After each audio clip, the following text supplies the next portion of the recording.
défendus et ici présents. Il est nécessaire à ce jour donc d'agir pour le bien, non pas de nos nationaux, mais pour l'intégrité pleine et totale d'un État réellement sécuritaire qui se soucie du bien-être des individus. Ainsi ont été violés les droits de Mme Trinity, que nous défendons, mais aussi les droits d'autres citoyens. Il ne s'agit donc là pas d'une question personnelle, mais bel et bien d'une sauvegarde générale des droits fondamentaux. Mesdames, Messieurs de la Cour, chers frères, en ce sens, il est nécessaire de souligner les manquements de l'État d'Orwella dès le début des années 90, avec l'amorçage des nouvelles technologies. Premièrement, l'État d'Orwella, qui ne se cache pas de sa fascination pour les avancées informatiques et technologiques, investit des sommes colossales dans les années 90, alors que c'est la fin du bloc de l'Est et que le terrorisme commence à se développer à l'échelle transnationale sans qu'aucun état d'urgence ne soit déclaré. Sans qu'aucun acte de terrorisme n'ait lieu sur le territoire même d'Orwella. À savoir que ce dit terrorisme, qui peut se traduire comme politique, organisé, d'État, ne change de dimension réelle qu'avec les attentats du 11 septembre 2001. La dimension préventive, lors de la collecte de données, étant donc à revoir. Ainsi peut être énoncé le non-respect du principe de proportionnalité, qui peut se mesurer à deux échelles. Premièrement, à l'échelle nationale, enfin à l'échelle internationale. Défini le plus explicitement dans la CEDH, le principe de proportionnalité se traduit comme la possibilité de limiter l'exercice des droits protégés lorsque cela est nécessaire. Les droits protégés que l'on peut donc retrouver dans la Déclaration des droits de l'homme et du citoyen de 1789, au sein de la 4e République de 1946, de la 5e de 1958, ainsi que dans les pactes de 1966 relatifs aux droits civils et politiques et aux droits économiques, sociaux et culturels. Il est important, en ce fait, de souligner le fait que les données sont stockées par l'État depuis 1998 au cœur du programme DeepFlu, qui, comme je le rappelle, est un programme établi par de nombreux serveurs placés dans une salle sécurisée, et que cela va nécessairement à l'encontre des principes énoncés par la Commission nationale de l'informatique et des libertés dans la création des groupes de la loi informatique et liberté du 6 janvier 1978. Les principes sont par ailleurs ceux de finalité, proportionnalité, de pertinence et nécessairement de la durée de conservation qui est censée être, je le rappelle, limitée. La finalité, répondant donc au but précis et défini de l'utilisation et de ces informations et de leur collecte. La proportionnalité dépend de la nécessité de collecter au regard de la dite finalité. Et enfin, la durée de conservation qui ne peut pas être indéfinie, messieurs, qui doit être précise et fixée en fonction du type d'information enregistrée et de la finalité du fichier. Aucun contexte présupposé n'est alors réellement déterminé en ce que l'État d'Orwella agit de son propre chef, se liant davantage à l'expansion économique qui a lieu ces années-là. Les concitoyens dont les informations ont été révélées ne sont ainsi plus l'apanage de l'État, mais un troupeau de bêtes sans plus ni droit ni protection totale. S'appuyant à l'échelle nationale sur l'article 57 de la loi de 1978, non abrogé mais plutôt mis à jour, en application de l'article 24 du règlement UE 2016, du 27 avril 2016, le responsable du traitement met en œuvre des mesures techniques et organisationnelles appropriées pour s'assurer et être en mesure de démontrer que le traitement est effectué conformément à ce même règlement et à la présente loi. Aucun caractère proportionnel n'a été à ce jour déterminé, et s'ajoute à cela la communication par le fichier Terminator d'une partie de ces données à caractère personnel.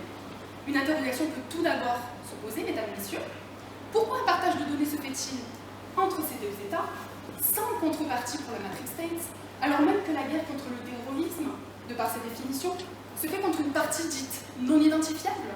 Le terrorisme, en effet, n'expose que le fait qu'il y a un emploi systématique de la violence, afin que soit atteint un but, le plus souvent politique, religieux, n'ayant aucune connaissance de l'utilisation qui va être réalisée vis-à-vis de ces données collectées relatives à la population de l'État d'Orwella, la sécurité en ce cas-là est-elle réellement assurée, alors même qu'il existe une coopération antiterroriste?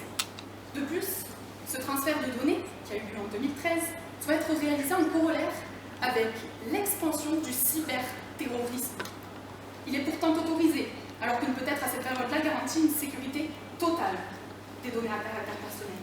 La preuve en est que des données en 2017 ont fuité et qu'à ce jour, aucune connaissance du point de suite n'ont été révélées. La protection, alors inassumée, ne devrait-elle pas engendrer une suppression totale du défi Terminator et une remise en question quant au programme DeepFlow? Enfin, s'ensuit logiquement le droit pour tout individu d'être ainsi informé. Il s'agit d'un droit qui doit être analysé méticuleusement en ce qu'il englobe différentes notions. Je vous l'accorde. Et premièrement, il est important d'analyser davantage le cadre dans lequel s'est amorcée cette collecte. Elle a été réalisée, à notre connaissance, par divers moyens, tels que le piratage de la messagerie, la surveillance de l'adresse IP, mais je tiens à ajouter à cela le fait que l'État d'Orwellia, allié de l'État du Zuckerland, notamment pendant la guerre froide, et avide d'avancées technologiques, a débloqué des fonds d'investissement à la période où le Zuckerland démontre qu'ont été employés des moyens de collecte de données au sein de son territoire par le biais d'écoutes téléphoniques satellites par avion et par strangulation au sol, triangulation, excusez-moi, au sol. Des méthodes que l'on peut supposer avoir été empruntées par leur armée, l'Orwellien. Ainsi, aucune connaissance à proprement parler de l'étendue de l'emploi des méthodes utilisées n'a été à ce jour déterminée. De plus, s'ajoute à cela l'article 8 de la loi du 6 août 2004 portant modification de la loi du 6 janvier 1978. Est interdit de collecter ou de traiter des données à caractère personnel qui font apparaître directement ou indirectement les origines raciales ou ethniques, les opinions politiques, philosophiques ou religieuses ou appartenances syndicales des personnes ou qui sont relatives à la santé ou à la vie sexuelle des personnes. Ainsi, Mme Trinity n'a en effet eu connaissance que des informations qui ont été publiées, mais cela ne signifie en aucun cas qu'aucune autre information à ce sujet n'existe. Il est donc possible d'évoquer le fait que les informations relatives à ces opinions religieuses ou à une quelconque appartenance syndicale des personnes aient été collectées, notamment parce que le but de cette collecte se basait sur le développement du terrorisme international. Pouvant se prévaloir à titre personnel d'un préjudice moral, la question reste plus large et beaucoup plus étendue. En effet, il en va de l'intégrité des individus. Je laisse ainsi mademoiselle Colombani. Suivant le caractère d'intégrité, il est donc naturel que chaque individu dispose d'un respect quant à ses droits fondamentaux. Or, l'État d'Orwellia a failli à ses prérogatives de protection des données personnelles, qui sont visées notamment à l'article 16 du traité sur le fonctionnement de l'Union européenne. Puisqu'en tant qu'entité étatique, le gouvernement orwellien se devait d'assurer une sécurité et une confidentialité des données personnelles, tout en s'assurant notamment d'une légitimité de l'ingérence faite aux droits individuels. Tout en sachant bien que Mme Trinity ne cherche absolument pas à remettre en cause les clauses dérogatoires qui sont déjà bien établies à l'article 15 de la CEDH et qui permet notamment à l'État d'exercer des prérogatives de puissance publique, en vue notamment d'assurer la sécurité nationale, il est urgent que l'État d'Orwellia connaisse les limites à cet exercice, dérogeant notamment aux libertés individuelles. Donc l'ampleur et le caractère abusif de ce stockage de données, sans aucune limite temporelle ni protection effective, ne peut être exclu pour la simple raison qu'une menace terroriste se dessine. Comme l'énonce notamment le considérant 4 du RGPD, le traitement des données à caractère personnel devrait être conçu pour servir l'humanité. Cependant, et bien que le droit à la protection des données personnelles ne soit considéré comme n'étant pas un droit absolu, on ne peut pas servir l'humanité en attendant régulièrement à l'intégrité même de l'humanité dans son identité. Toute responsabilité de l'État ou même de la société établie ne peut être réfutée. Et si l'on considère que la CEDH, qui reconnaît également pouvoir tenir compte des éléments apparus ultérieurement à la réalité de la menace, notamment dans son arrêt A et autres contre le Royaume-Uni en 2009, la surveillance de masse qui avait été opérée par le gouvernement avec ingérence entre les années 1989 et 2013 peut donc être retenue. Ce qui influe donc sur son devoir de non-immixtion arbitraire dans la vie privée, la correspondance ou encore la réputation de tout individu, énoncé notamment à l'article 12 de la DUDH. De ce fait, mesdames et messieurs les juges, Madame Trinity s'est trouvée être lésée, puisque ses conversations privées et d'autres données personnelles ont fait l'objet d'écoutes et de stockage sans aucun fondement juridique valable, si l'on prend notamment en compte qu'aucune menace terroriste n'était véritablement établie à cette époque. Et si l'on regarde de plus près notamment le traité qui est fait de ces données personnelles, là encore, toute obligation de sécurité et de confidentialité a bien été altérée. Comment l'État d'Orwellia d'Orwella hors de se défaire de toute responsabilité vis-à-vis du préjudice subi par Madame Trinity lorsqu'aucune mesure n'a été prise par l'État pour veiller activement à la sauvegarde de son droit à la protection des données. Étant donné notamment que par intérêt personnel, en qualité de responsable du traitement, il paraît évident notamment de qualifier l'État d'Orwella avec pour principal représentant M. Néo, en ce qu'il est garant des codes de sécurité. Or, celui-ci viole une première fois l'obligation de garantir une confidentialité des données personnelles en veillant à ce que les seules personnes autorisées accèdent aux données. Étant donné que donc par intérêt personnel, celui-ci dévoile les codes de sécurité à un de ses amis les plus proches, donc M. O'Connor, pourtant non accrédité à une telle fonction, tout en sachant bien que ce dernier n'agit en aucun cas en qualité de traitant ou de sous-traitant des données. C'est donc bien au travers des agissements illégaux de M. Néo que la responsabilité de l'État d'Orwella se doit être engagée au vu des importantes failles que comporte la sécurité de son programme. Si l'on regarde également l'article 35 de la loi de 1978, la société Ligdadi, en tant que sous-traitant, agit sur instruction du responsable du traitement. Donc ces actions ne peuvent pas être dissociées de celles qui sont menées par l'État entre 1984 et 2001. L'État a continuellement assuré une mainmise sur la société Ligdadi de manière implicite en qualité de responsable de traitement et au travers du statut qu'occupait M. Néo Morfeu. Il ne peut donc être retiré à la société Ligdadi toute responsabilité en ce qui ne semble pas agir de manière indépendante. Tout en considérant que peu après l'accident de M. Néo Morfeu, l'exercice de ses fonctions se devait de perdurer. Je me permets donc de vous poser une question, notamment, un délégué a-t-il réellement été désigné pour perpétuer les fonctions de sécurité et de confidentialité des données personnelles du citoyen d'Orwella? L'État d'Orwella ayant initié la pratique de surveillance de masse et de stockage des données, a également failli à son devoir de minimiser les données ou envers la collecte des données personnelles, qui plus est illicite, compte tenu notamment des allégations démontrées précédemment par l'accuseur. L'État a donc violé le droit à la protection des données personnelles de Madame Trinity en son fond mais aussi en sa forme. Tout en considérant que tout individu est en droit de promouvoir ses prérogatives qui lui sont accordées à la protection de ses données personnelles, au travers notamment de son consentement. Donc, suivant l'article 8 de la Charte européenne des droits fondamentaux, les données doivent être traitées loyalement, à des fins déterminées, et sur la base du consentement de la personne concernée. Donc, toute personne a le droit d'accéder aux données collectées, la concernant et d'en obtenir la rectification. Aucune des obligations précisées n'a été remplie par le responsable du traitement. Donc, l'État d'Orwella n'a jamais reçu le consentement de Madame Trinity, et même si tel avait été le cas, ce consentement ne peut être présumé continuel et peut être retiré. Aucun contrat n'a permis donc de lier la principale concernée aux moyens déployés par l'État. Celle-ci n'a jamais pu exprimer ni prendre part à l'établissement de clauses garantissant sa protection. De ce fait, il est donc demandé à la Cour de ne pas privilégier l'action suprême de l'État, qui balaye délibérément les droits fondamentaux et individuels au nom d'une menace fictive et de considérer avec attention le grave préjudice subi par Madame Trinity. Attaquer la population, considérée alors comme une foule de potentiels terroristes, marionnettisés, c'est plus devoir agir aux côtés de Madame Trinity pour préserver nos droits et vos droits aussi, ne l'oubliez pas, pour préserver vos libertés également et afin d'être réellement protégés. La Cour a été saisie. Et ce n'est pas sans peine de se voir si inconsidéré, observer que dis-je, de découvrir que nous sommes épiés. Le droit peut solutionner aujourd'hui la présente affaire et nous y faisons appel. Nous faisons appel à vous, car nous croyons, non, nous savons que ces atteintes ne peuvent être défendues. Merci beaucoup.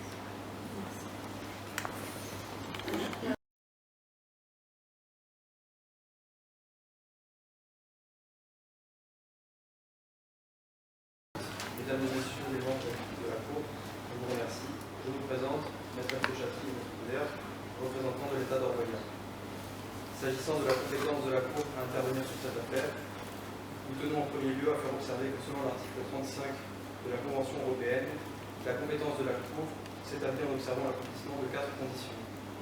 En premier lieu, la condition rationnelle qui requiert que la violation alléguée de la Convention ait eu lieu dans l'État défendeur.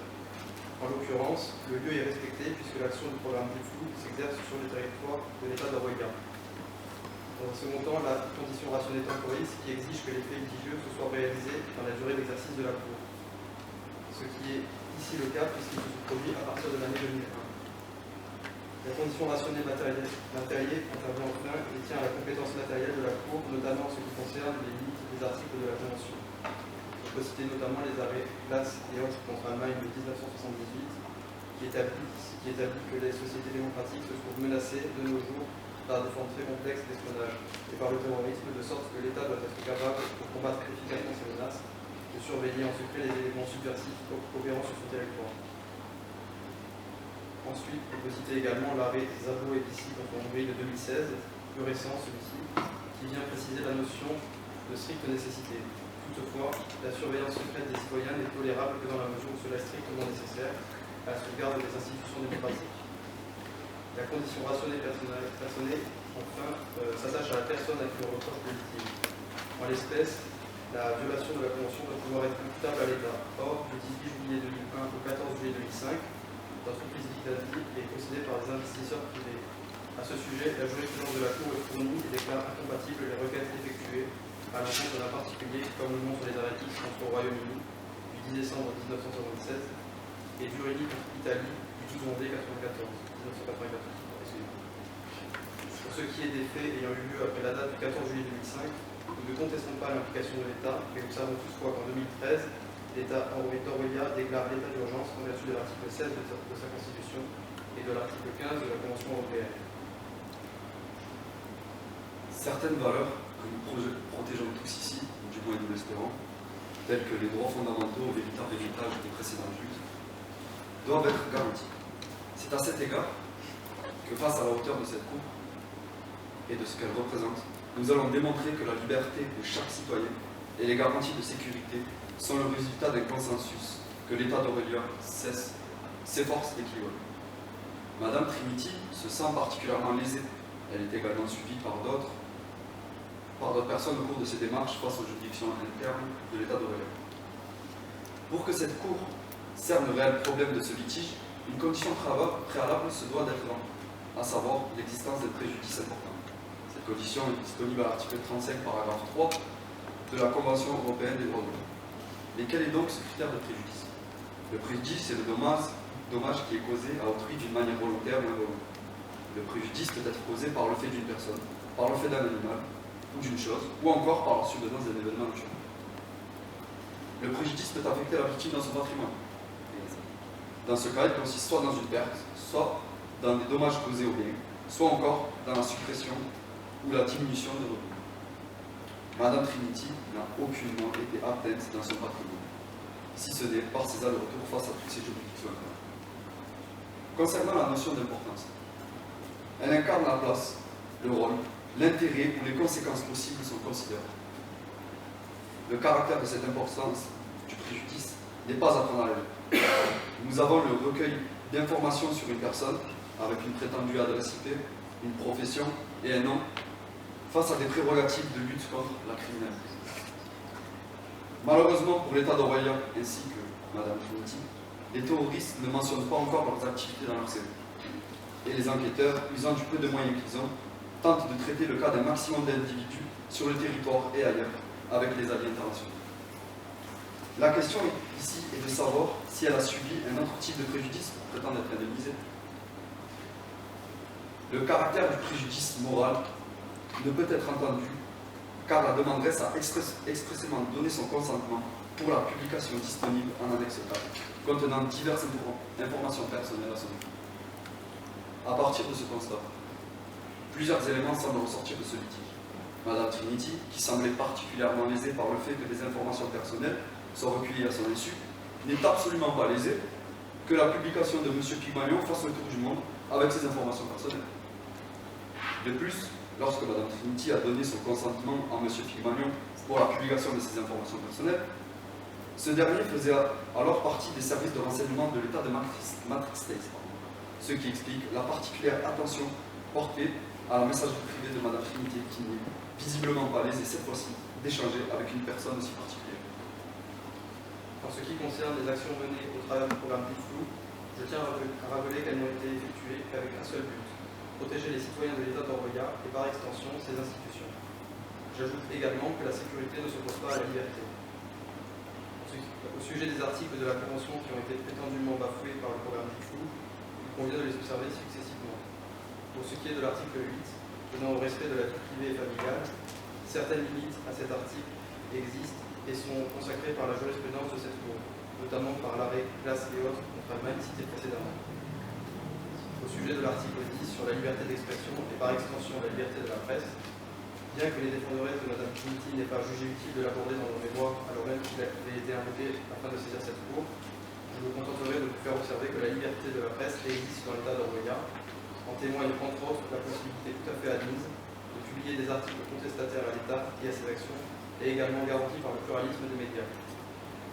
Pour ce qui est de l'article 18 établissant des limitations à l'usage des restrictions aux droits, il nous faut oublier l'article 15 de cette même convention établissant des dérogations, notamment en cas de danger public, menaçant la vie de la nation, les menaces terroristes pouvant représenter un tel risque. Je tiens également à ajouter que le document présenté en annexe 4 de la chronologie objective des faits qui vous a été transmis ne contient au final que le nom, le prénom et l'emploi des personnes visées. Et que ces données sont détenues par l'État par d'autres biais et avec beaucoup plus de précision, notamment ce qui concerne le recensement ou encore l'acquittement des impôts. La Commission nationale de l'informatique et des libertés, plus connue sous l'appellation de CNIL, est une autorité administrative indépendante de l'État d'Orwellia. Autrement dit, la CNIL est un organisme public qui agit au nom de l'État sans dépendre de l'autorité du gouvernement et possède d'ailleurs des prérogatives de contrôle ainsi que de sanction. Mais cette commission n'est pas le fruit du hasard. Sa création par la loi informatique et liberté du 6 janvier 1978 en atteste. Cette indication peut sembler accessoire, mais elle révèle en réalité le paradoxe même de ce litige. En effet, quel État, voulant espionner chacun de ses citoyens, violant au passage toutes ses valeurs de liberté et de vie privée, quel État, aussi vil qu'il puisse apparaître, prendrait la peine de se doter d'un organisme indépendant de contrôle? Parfois, il est vrai, face à la recrudescence de la menace de l'État d'Orwellia, l'État d'Orwellia a dû étendre certaines collectes de données. C'est le cas, par exemple, durant la mise en place de l'état d'urgence. L'État d'Orwellia ne s'est pas contenté de simplement prendre de nouvelles mesures aléatoires et illégales, bien au contraire. Cet élargissement de mesures a été soumis à la CNIL.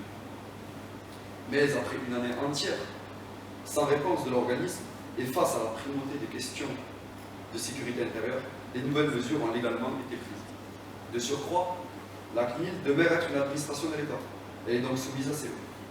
À cet égard, comme le précise l'article L231-1 du Code des relations entre le public et l'administration, le silence gardé pendant 2 mois par l'administration sur une demande vaut décision d'acceptation. C'est donc bien au-delà de ces 2 mois que les nouvelles mesures ont été prises. L'État d'Orwellia ne tend pas à entrer dans les dérives de la surveillance de masse. Il tend seulement à protéger ses citoyens et respecte la vie privée de chacun d'eux, comme en témoigne la création de la CNIL, un véritable organisme public mis à la disposition des citoyens d'Orwellia.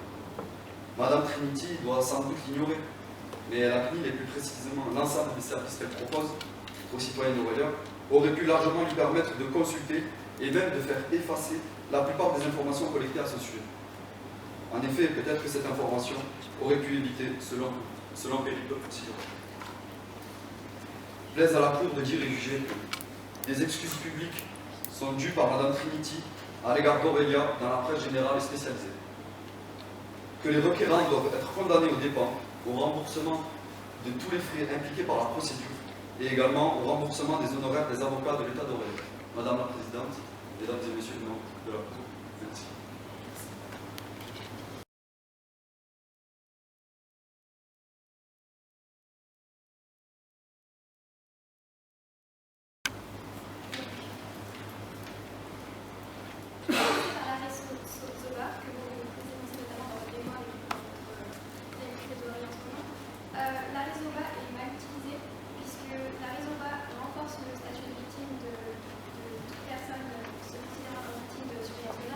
Parce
sont. Sachant que vous dénoncez également les préjudices que Mme Trinity n'aurait pas subis, les préjudices ne sont pas financiers. Vous parlez notamment de ne pas aller jusqu'aux dérives, mais Mme Trinity, vous dénigrez tout préjudice de Mme Trinity.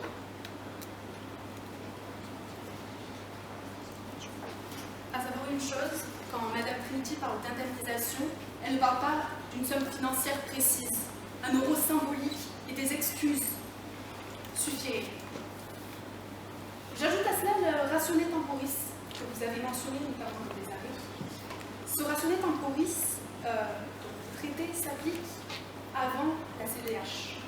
C'est-à-dire que cette notion en fait fait que la CEDH ne peut pas s'appliquer de manière rétroactive lorsque les faits ont été réglés avant l'entrée en vigueur de la CEDH.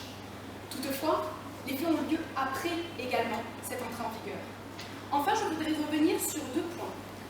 Lorsque vous avez parlé de terroristes sur CV et de nom, prénom et profession seulement collectés.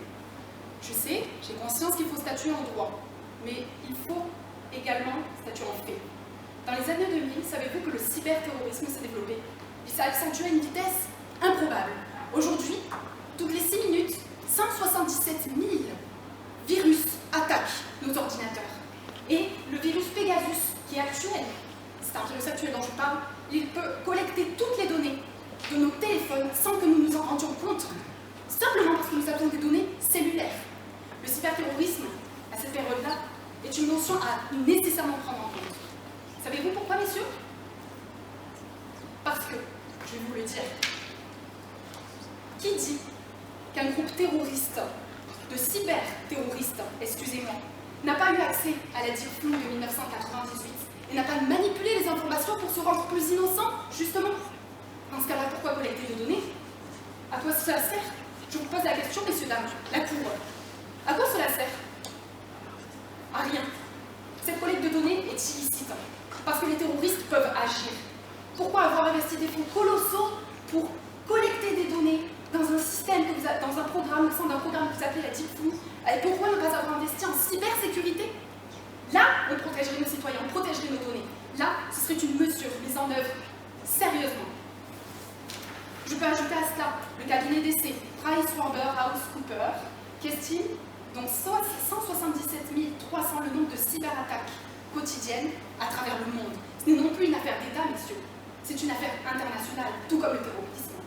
Et si vous vous intéressez ne serait-ce qu'à la protection de vos citoyens, cette collecte n'aurait pas eu. J'ajoute ensuite nom, prénom, profession. Ça, ce sont les données qui ont fuité ou qui ont été partagées par M. Pygmalion. Mais rien ne dit que d'autres données en ont été collectées. Comme je l'ai évoqué, les alliés ukrainiens ont pu très bien partager les conversations téléphoniques et autres moyens de communication pour collecter diverses données. Ce n'est pas parce que celles-ci ont fuité et que Mme Trinity a donné son accord que son consentement a été approuvé, puisqu'elle a établi le fait qu'elle était d'accord pour que soient publiées ces informations au nom de la vérité. Je vous rappelle que cette dernière est journaliste et qu'elle veut faire valoir la vérité.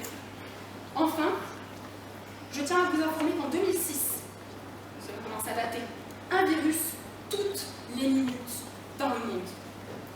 Aujourd'hui, 3-4 par seconde, messieurs, dames les juges, par seconde. Je peux par exemple évoquer le WannaCry de 2017, très récent. Pourquoi aucun état d'urgence à ce sujet-là n'a été évoqué alors que vous évoquez le terrorisme? Je ne sais pas. Enfin, nous pouvons également parler du verre informatique, Stuxnet de 2009. Savez-vous de quoi il s'agit, messieurs, dames? C'est un verre informatique. Il s'infiltre et il collecte les données des ordinateurs. Ce dernier, ces pirates, ces cyberattaques, ont permis à donc des pirates de collecter des données sur un programme nucléaire ukrainien. Ukrainien, je vous dis, avec des appareils protégés, mais aussi non connectés au réseau. Et le problème est grave, le problème est tout autre. Le problème ne se statue plus en droit, mais également en fait. Et j'estime qu'il est nécessaire de les prendre en compte. Merci beaucoup.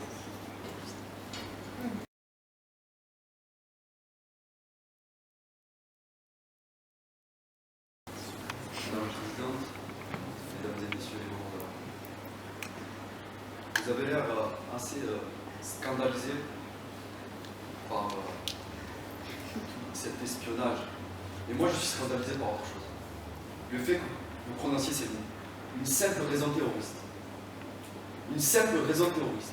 Vous réduisez le terrorisme international à de la simplicité, alors que des millions de gens meurent. Liberté, liberté, liberté. Vous avez ce mot à la bouche. Nous aussi, nous l'avons. La liberté de nos concitoyens. Elle passe par vous. C'est-à-dire, aller boire un café tranquillement sur une terrasse. Aller voir un spectacle au Bataclan sans qu'on risque de se faire tirer dessus. Comment faire si toutes les informations peuvent circuler? On n'en récolte plus. Comment faire pour lutter? Est-ce qu'on va dire à des enquêteurs de police de ne pas faire de perquisition en matière de drogue? De ne pas le faire de relevé d'empreintes? Ces données sont collectées également. Ensuite, concernant les faits précédents de Guilhem, la Cour de cassation n'a pas retenu les faits ayant eu lieu dans les années 90 jusqu'aux années 2000. La Cour n'a pas tranché sur les faits qui précèdent les demanderesses sont évoquées dans leur mémoire des soi-disant collectes d'informations personnelles relatives aux opinions religieuses ou quelconque appartenance syndicale. Sachez que l'heure est au sérieux. Chaque jour, le risque d'une attaque est présent. L'heure n'est pas à la division.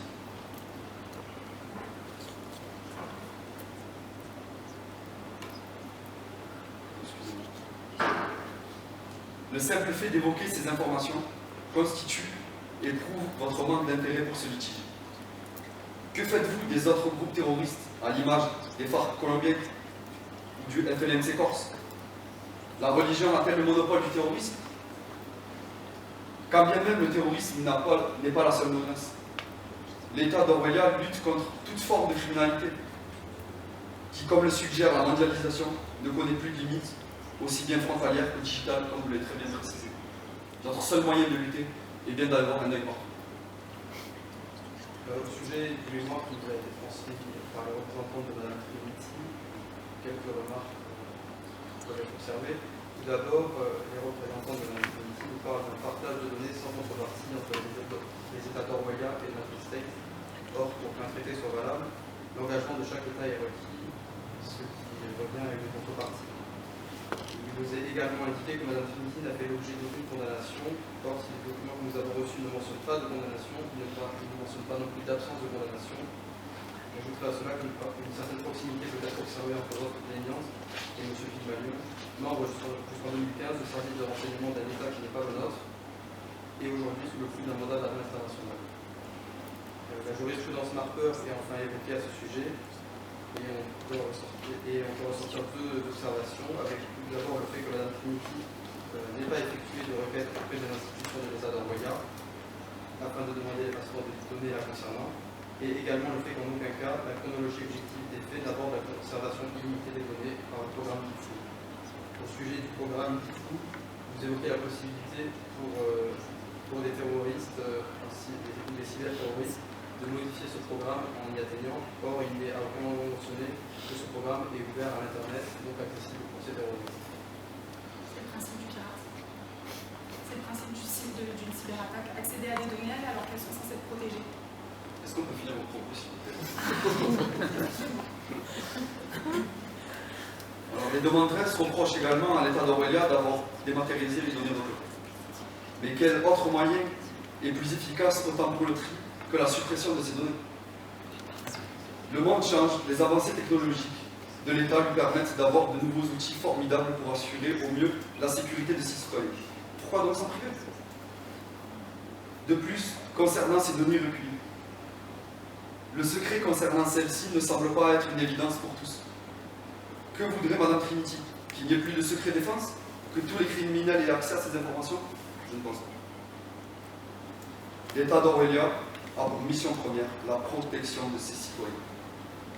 Dans un arrêt en date du 18 juillet 2018, le Conseil d'État rappelle que seule une faute lourde et de nature à engager la responsabilité de l'État à l'égard des victimes d'actes de terrorisme à raison des carences des services de renseignement.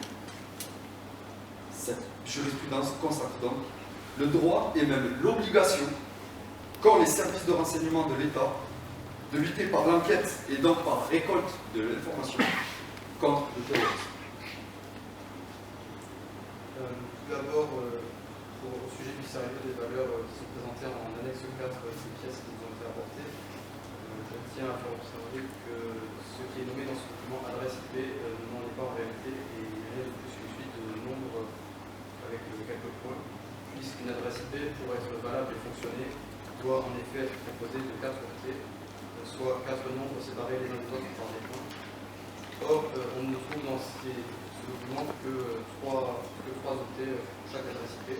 Aucune d'entre elles n'est donc valide. Si ces informations sont fausses, on peut donc s'interroger sur la véracité des autres informations qui apparaissent dans ce document. Par ailleurs, on peut observer qu'il n'y a que Madame Trinity qui se retrouve aujourd'hui dans cette groupe et qu'une autre personne mentionnée ne sont venues demander des comptes à l'État d'Orwellia. À l'écoute de nos plaidoyers respectifs et au vu du mémoire fourni par les défenderesses de Madame Trinity, deux avis semblent diverger. L'un remet en cause les actions de l'État qui compose avec son temps par l'invocation d'une idée honorable, éthique, de morale, tandis que l'autre s'appuie sur un droit établi, conforté par de nombreuses décisions. Notre demande, celle que nous formulons auprès de cette Cour, est que cette Cour rende sa décision en laissant l'interprétation des faits là où elle doit l'être, devant les juridictions internes de l'État d'Orwellia, et en rendant sa décision en ne tenant compte que de l'application du droit. Je vous remercie.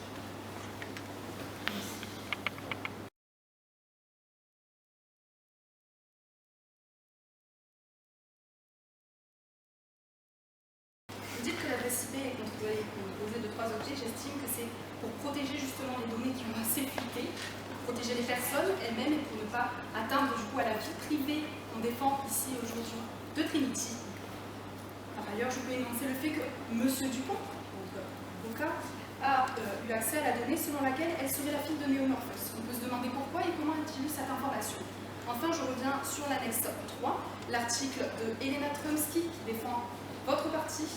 Je tiens à énoncer cet article parce que vous avez parlé du lien qui lie Madame Trinity à Pygmalion. Madame Trumsky a-t-elle un nom de famille qui vous parle? Moi si. Celui du gérant de la société Big, devenu Big Daddy. C'est tout pour moi, merci.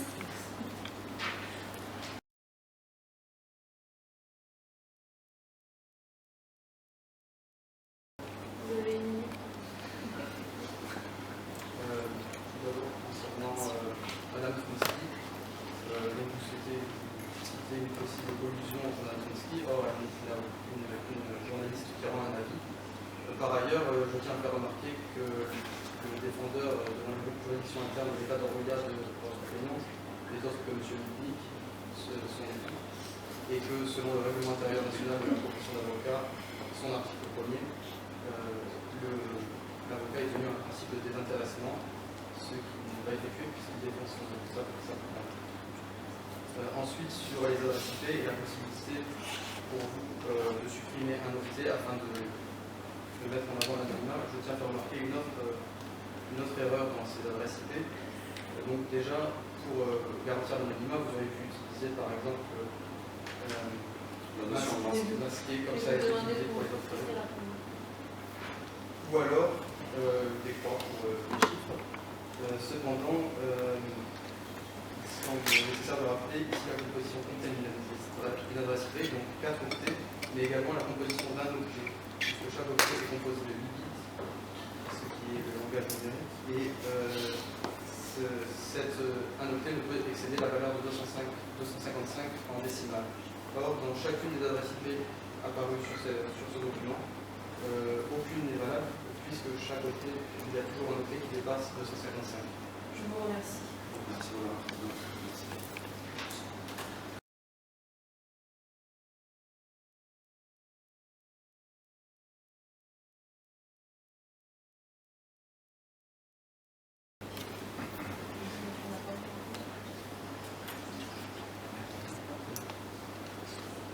Merci Madame la Présidente. Alors j'ai constaté que beaucoup d'arguments techniques ont été utilisés par les deux parties de manière différente. Ça m'a donné que ça va quand même Madame Trinity ont glissé vers un terrain plus émotionnel, alors que vous représentant de l'État d'Orléans, vous savez si c'est calme. Donc, je voudrais revenir sur l'idée des accusations. On est devant Tura, à votre regard, parce qu'on n'a pas eu une réponse précise, il me semble. La phrase exacte, c'est vous considérez que votre population est une foule de potentiels terroristes. Est-ce que vous avez une observation à votre sens? Merci pour votre question. Alors, tout le monde n'est pas un terroriste, mais la réalité du terrorisme sur notre territoire, sur le territoire de l'État d'Orléans, pardon, est une réalité. J'ai une autre question à poser, si vous me le permettez. Comment lutter contre quelque chose qu'on ignore? Comment déjouer des réseaux de terroristes, sachant que mon même réseau signifie une structuration? Cette structuration, pour être démantelée, elle passe par quoi? Par de l'enquête, de l'observation et un recueil d'informations.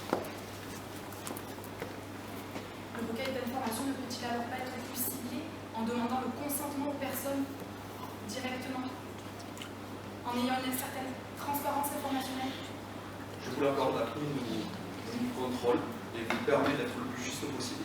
Mais malheureusement, comme je disais précédemment, on ne peut pas arriver chez quelqu'un et toquer « Bonjour, êtes-vous terroriste ?» passez-moi de compte. Ça ne marche pas comme ça. Non, on ne peut pas faire ça. Mais collecter des données, des stockages de masse, monsieur, de masse de toute la population, c'est grave. Surtout qu'il n'y a aucune durée de conservation. Les données vous servent à quoi depuis les années 98? Depuis 2001, si vous voulez parler de la société Bidez, qui est devenue sous-traitant à cette année. Si vous permettez de répondre. Oui, bien sûr. C'est pas votre travail aujourd'hui, mais allez-y, je vous en prie. Des millions de personnes vivent sur l'État d'Orléans, donc selon vous, des millions de données sont collectées. Nous n'avons. On en doute, mais nous non plus, on a une idée, ça s'appelle le secret défense. Mais au-delà de ceci, que faites-vous du recensement? Chaque personne ne donne pas son adresse, son nom, sa profession pour du recensement. Ces informations ne sont pas disponibles de tous et de toutes. Alors que là, nous avons visiblement une fausse adresse IP, une journaliste, qui plus est, a beaucoup de pub pour sa carrière, et un nom. Une adresse IP, un alignement de chiffres. Je ne vois pas qu'est-ce qu'il y a de choquant là-dessus. Je vous remercie. Merci, madame. Une question pour vous. Vous dites que les données que vous avez recueillies sont les mêmes, puis finalement sont déjà disponibles. Quels sont? Quel est leur intérêt d'avoir recueilli ces données? Excusez-moi, je n'ai pas entendu la question. Vous avez dit que les données que vous avez recueillies étaient les mêmes, qui étaient déjà accessibles, notamment, vous avez parlé du recensement. Quel est alors, pour l'État d'Orléans, l'intérêt de recueillir de telles données? L'intérêt pour l'État d'Orléans, pour le recueil de ces données, c'est tout d'abord différencier les services qui sont d'une part le recensement et d'autre part la recherche de menaces, qu'elles soient terroristes, c'est vrai, on en a parlé, mais également d'éventuelles espions venant d'autres États. Également, pour aller plus loin, le recensement fait pour les citoyens. Alors que sur le territoire, nous n'avons pas que les citoyens. Mais tout le monde utilise les réseaux informatiques. Merci. Alors, moi, une question m'interroge depuis un petit moment. Pourquoi avoir transmis des données de vos propres citoyens à un État tiers? Si je peux répondre. La transmission de ces données à l'État de Matrix State a été opérée dans le cadre d'un traité qui lie l'État d'Orléans à l'État de Matrix State, qui est le traité de l'intelligence solution. Et ça a été effectué pour respecter ce traité afin d'augmenter nos chances de lutter efficacement contre les terroristes. Et il y a des personnes qui étaient en attente ou à risque faible dans les dossiers qui ont été partagés par M. Pygmalion, qui donc, lui, était agent de renseignement de l'État Matrix State, était donc forcément, la fuite aurait eu lieu à ce moment-là. Donc, pourquoi avoir transmis des gens à risque faible à un État tiers? Je ne comprends pas. Ce document qui a été transmis par M. Pygmalion, au final, ce que nous observons, c'est que d'une part, les adresses IP sont fausses. On ne peut que supposer que le reste des données apparues soient effectivement celles qui avaient été transmises initialement par l'État d'Orléans. Donc, pour répondre à cette question, ça défense pour l'État d'Orléans et l'État de Matrix State. Vous avez une remarque? Oui, c'est ça pour répondre à ce que mon confrère a dit. Alors, premièrement, il y a d'autres données qui ont fuité en 2017, ce ne sont pas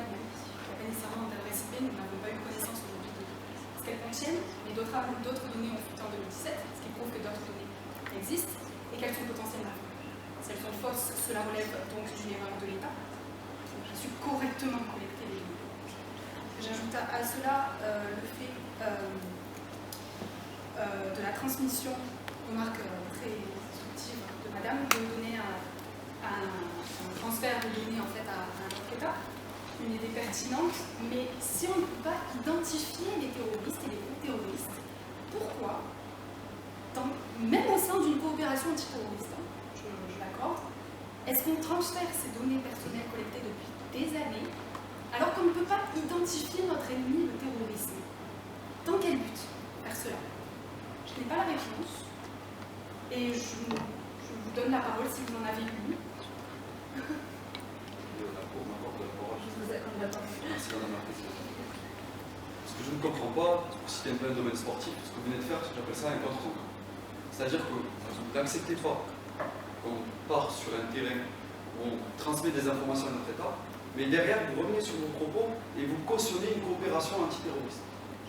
Moi je ne comprends pas. Qu'est-ce que vous cherchez à démontrer ici? On va s'arrêter là. Merci Madame la Présidente. Merci beaucoup. Merci beaucoup. Merci. Merci mes chers consoeurs. Merci.